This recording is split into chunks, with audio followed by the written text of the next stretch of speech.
koyeba ke bozali ebele na banda kubalandi ya King Mag le roi des magazines bisika bozali awana Kinshasa na Brazzaville pen Europe mbote na bino to fungola édition ça moko na lelo senge boba ke clôture ya 6e sommet ba gouverneur et c'est maki lobi kuna na Goma bolanda ba détail na commentaire.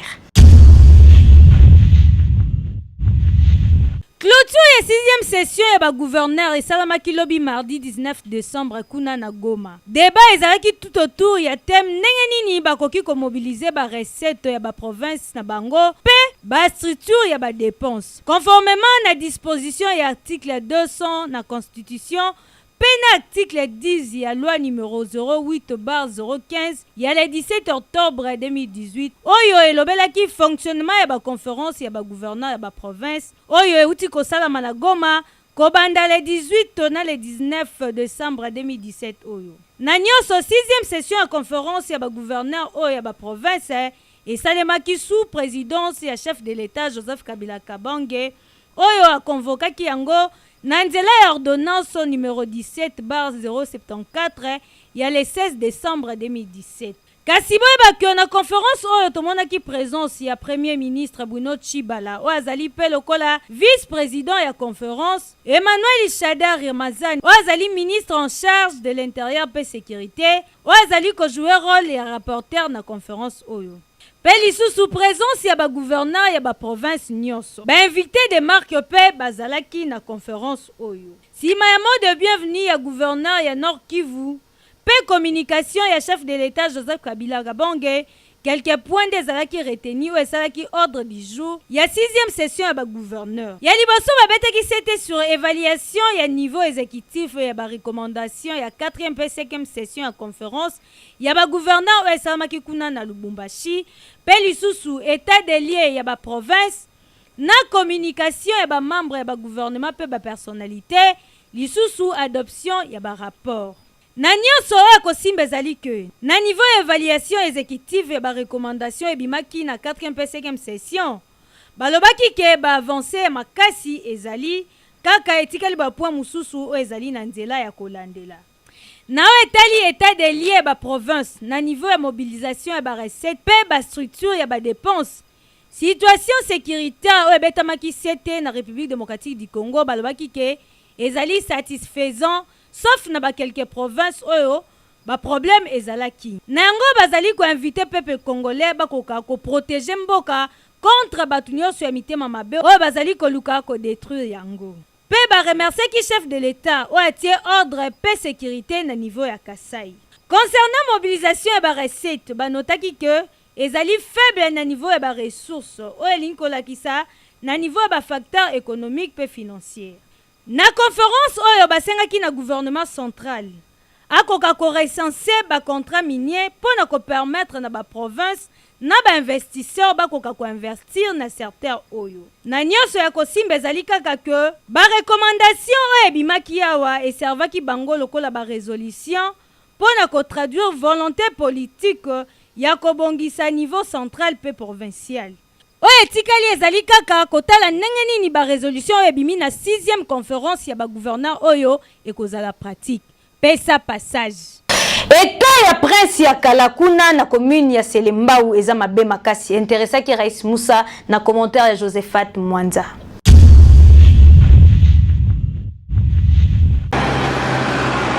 Soki boyokaka na Selembau lisolo ya prince akala yango oyo ndenge bomoni yango boye ezalaka seule route principale oyo esalaka que population ba se déplacer kitoko ezala na ba camion makolo tope na ba moto ezalaka kosunga na ko éviter bambouteillage ya koto oyo mais kokama route oyo ebongwa na wenze botala ndenge batu bakoma koteka awa somo etape nzela oyo ekomeli na moyen ya koleka lisusu ezate population bazolela kaka misala ya révolution de la modernité ekoma pe kote oyo ba oyo za makadami ya liboso oyo bande ko kimema batu tina baba kongo nzela oyo tina ba ipene menzele beba ti lelo to yebaka te babongisa to babongisa te oyo eza nzela moboye bakosala ale lokola nzela neza ya komata oyo bakosala lokola retour moboye ya kokita donc ti lelo babosana biso tona pose fo basala biso nzelo toyebi te so gouverneur a ville ayebi nzelo to ayebi yango te tona posa susi na biso tona ngo basala biso nde nzela oyo tosengi na gouvernement atela biso likambo nzela au point sakala po oyo eza principal ememi bato tina lalu tina delivo tina bambinza donc ekaboli bakomine ebele na nzela oyo bakonzi nzela oyo soki bobongiseli yango population ekosala ke bambouteillage mingi oyo ezalaka na selembao awa ezala lisusu te pe population bakosepela na bino makasi komona route ebongwami weze bien te. Na commune ya Bumbu bazalaka na ba lumière publique te molili eleki ezali ko causer insécurité élément oyo ezali ya commentaire ya Médard Elongi.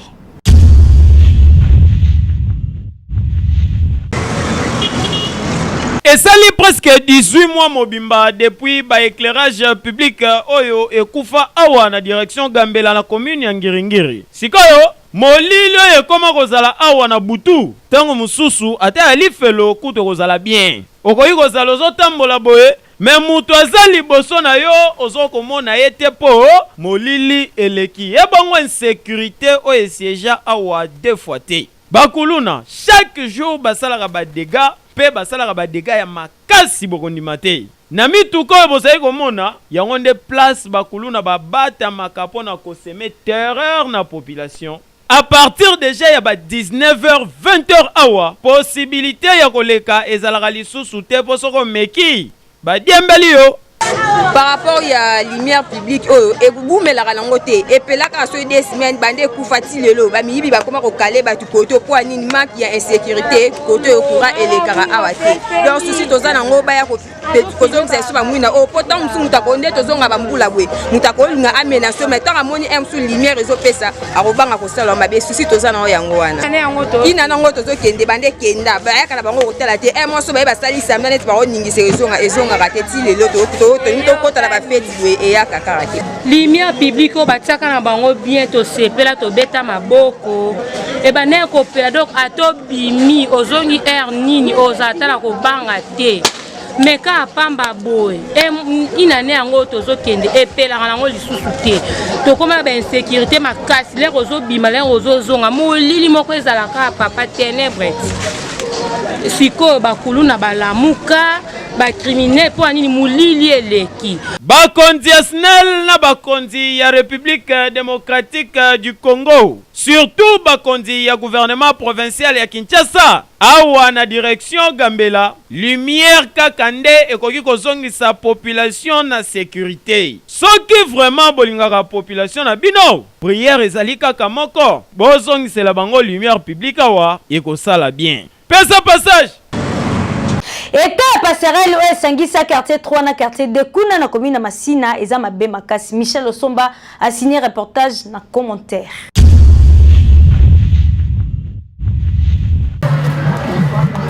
Musicien congolais moko ayemba population bazosenga nini kolia kolata pe ko vivre malamu kasi ezali yango te oyo population bazali ko vivre lokola awa na commune ya Masina passerelle bomoni esangisa population ya quartier 3 na quartier D kasi population bazalaka na difficulté pona ko traverser passerelle oyo bota leta nango eza kutu ya koloba te ezali mélange ya chassé ya mutuka na mabende nde batiela bango awa na sena yango fulu donc pour traverser awa il faut fixer misu bien na mabende sinon te soko raté okozindozwi vrai pota tétanos ekoki jamais ko raté yo likolo na ba condition ya passerelle eleki mabe botala tata mobimba oyo po akatisa ndenge nini azobeta pa moko pa lisusu asimbi mabende tipo bima esika mabele koti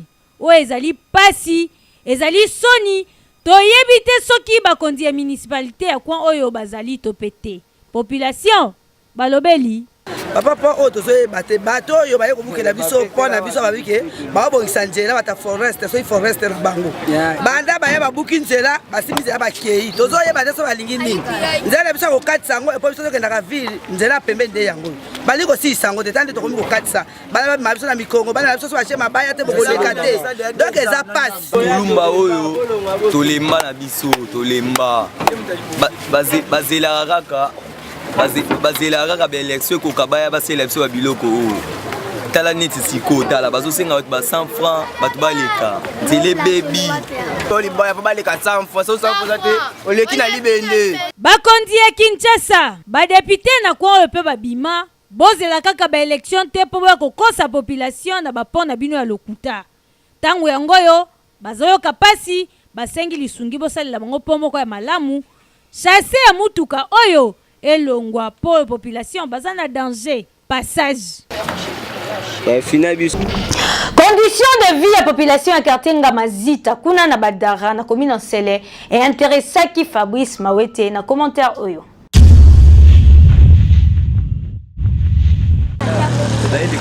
Population ya commune Nsele précisément na Badara na quartier Ngamazita bavivaka na ba condition moko ya bien te na kwa oyo baza na difficulté makasi na oyo etali nzela kaka ndenge bomoni mituka ya minene nde mutu ekotaka awa ya mike moye ekota eza te mpo nzela oyo mabulu mai poto kutu mabulu oyo ekomi koforme bateti ya érosion ekoma komenase bandako mosusu lokola oyo kala te ekokweya nango likolo ya potopoto botana ndenge nini wewe azali kopotana na client na ye mpo batraverse kasi na kolongo awa kokota na bakati kuna botana ndenge quartier ezali enclave bazamba bandako musika awa soki mvule ebeti bandako nyonso ezalaka inonde na mai mususu kutu pe ebukanaka na yango awa garçon nyonso ifo yeba ndenge nini babetaka bandako ya manzanza mpo soki ankake ya bino ebukani osali ya yo vite fait lokola bagarçon oyo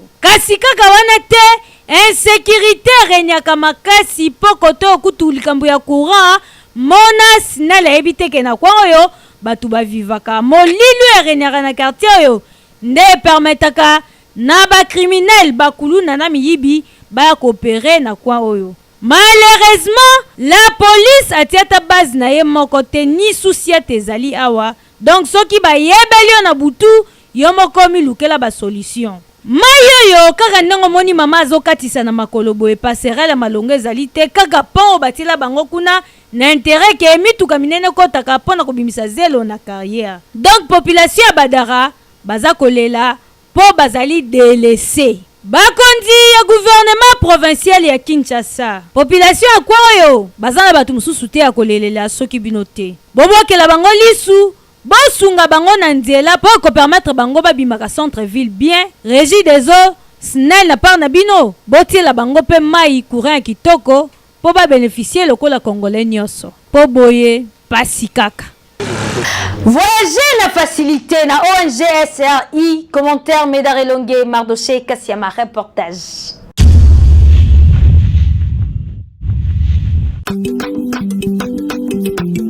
Simon Ikambaye, le tout-puissant. SRI, le Pink King. SRI, papa, maman. Déjà, vous voyez que meilleur héritage, bokoki kotika la bana na bino, ezali ba étude ya qualité, oyo kosunga bango lobi na vie ba koma batu ya malonga. Pona yango, ONG Service Réussite International, ya président Ikamba Simon, équité selibino ba prix pona kotanga na étranger. Na ba fin de l'année oyo, avec $500 ya pamba, bakosalela yo ba démarche nyonso pona kotanga na Tunisie. Esilite o pona yo mutolingi kokende Canada, États-Unis d'Amérique, États Schengen mobimba. Komi tungisa na yo lisusu te po grâce ya le président des présidents.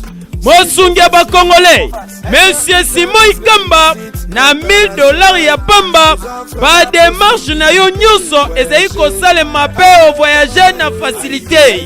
Bana ya Congo, ONG Service Réussite International ezali nango ambassade te kasi ezali mosungi pona ba voyage na bino po makambo konyokwa manase ya bamoyi kokotaka ba jeune prière pona koluka voyage ezala lisusu te yoka awa na ONG Service Réussite International atolingi okende Chine, Dubaï, Chypre, Russie, Brésil, Inde, Cuba, Maroc, Tunisie ezala Afrique du Sud to bamboka misusu ata voyage touristique voyage ya baétude, voyage ya soins médicaux, au conférence de commerce, ba démarche ezali kosalema na facilité, kobeta madata na mikolo muke ozwi visa na yo, au voyage kitoko nyonso grâce ya crédibilité. Pe sérieux na confiance ya ONG Service Réussite International ezali na yango. Bino moko botala bandeko yo ndenge bazwa ba visa na bango awa na ONG Service Réussite International, ndenge ye moko le président international Simon Ikamba accompagné ki bango na aéroport ya Njili. Soki pe bakomi na ba destination na bango bayamba makakitoko pe orienté grâce à ONG Service Réussite International. Botala na mesa le président Ikamba Mikoloyo ba visa plein na craqué. Kala mingi te azotendika ba Congolais misusu na étranger. Bana ya Congo bokeba.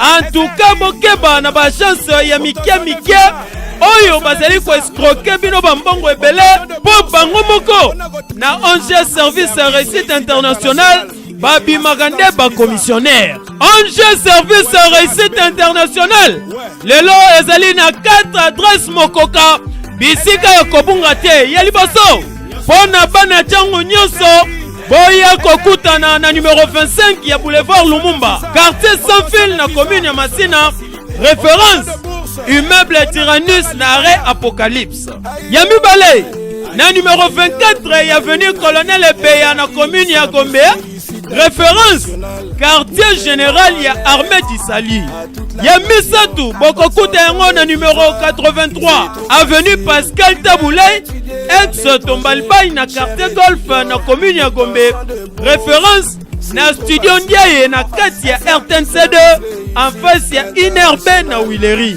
pe ya suka bokozwa yango na avenue Mpozo référence imprimerie de la cité bana ya Congo Bomiko Sate, meilleure adresse pour la facilitation y a un voyage na bino. Ezali ONG Service Réussite International. Pour la SRI, y a la facilité.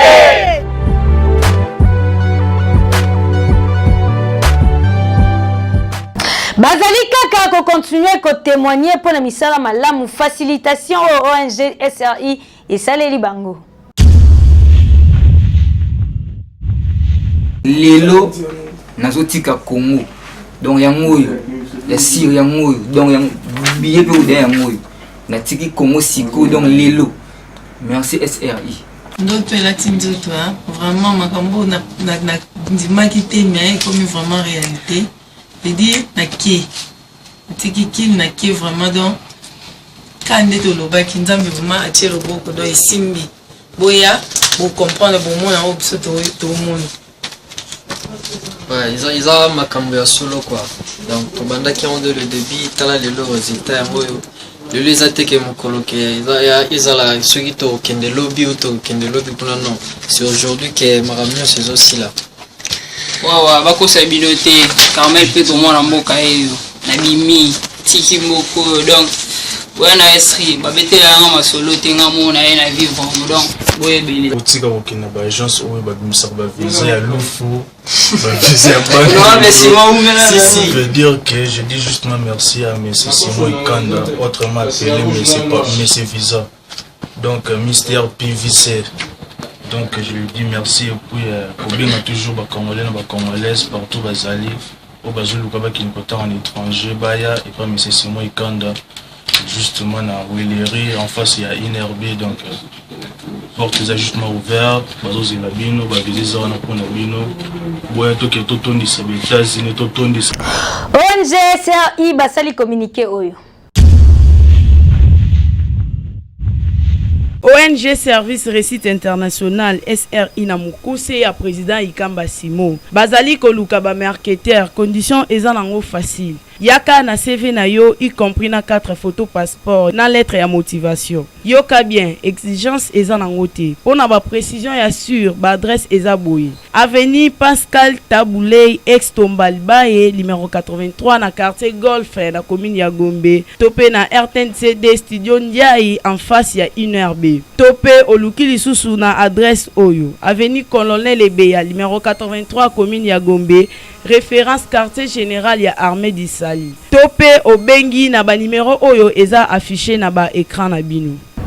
Mbutu ya lelo rubrique na bino ya King Mago le roi des magazines Médard Elonge otuni nini sia komanga mutu lelo tokera commune oyo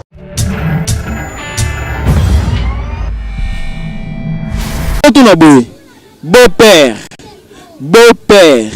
ezali papa oyo azali na elongi kitoko to ezali papa ya motema malamu. Papa ozala motema malamu. Papa ozala motema malamu. Papa ozala motema malamu. Papa ozala motema malamu. Beau-père ezali papa oyo azali elongi kitoko to ezali papa oyo azalaka motema malamu. Bon, beau-père eza mutu te.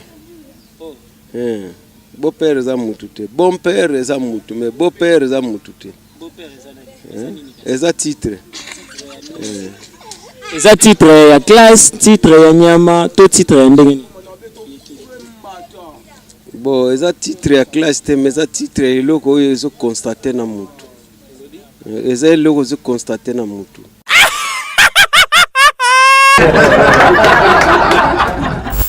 Beau-père ezali papa oyo azali elongi kitoko to ezali papa ya motema malamu. Beau-père eza papa elongi kitoko te, ezali papa motema malamu te, eza papa bokilo na yo. Papa bokilo na yo. Ngai Médard Yeraïs Kulutu Arnold beau-père ezali papa ya elongi kitoko to papa ya motema malamu. Papa ya motema malamu. Papa ya motema malamu. Papa ya motema malamu.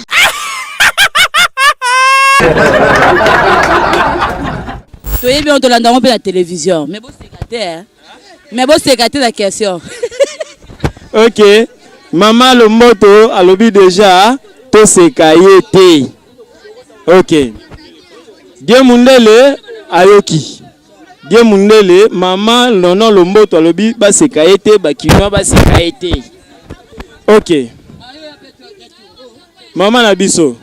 Question tozotu na ezali boy. Beau-père. Beau-père ezali papa o azali elongi kitoko. To ezali papa oza na mutema malamu. Bon père il a si nani Coco. Yo.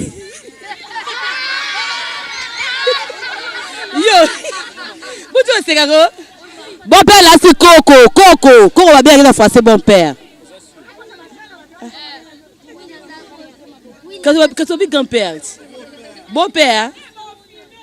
Parce que biso to tuni beau-père ezali beau-père ezali papa oyo aza elongi kitoko to papa ya mutema malamu. Oza elongi kitoko, oza kitoko kaka. Oza kitoko.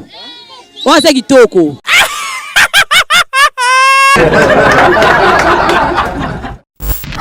Mbutu ezosala bino bien eza ko divertir biso kasi ndenge na tobaka musala kitoko le professeur des élèves Médard Elonge ezosala eza komona na beau-père elingi koloba papa bokilo na lingala nde na français babengaka ye beau-père. Tokomi na suka ya édition na biso ya mokona lelo soki bosepelaki na yango bopesi merci na Michel Osomba wasalaki yango mpona bino Rais Moussa na sima ya caméra na montage Dieu merci Mundele Vini Fax Anyo Mabengo basalaki bino musala kitoko toloba nini na King Mag kotoyo bokonzi kotoyo victoire biso na kati todondwa King Mag eloko pesa passage.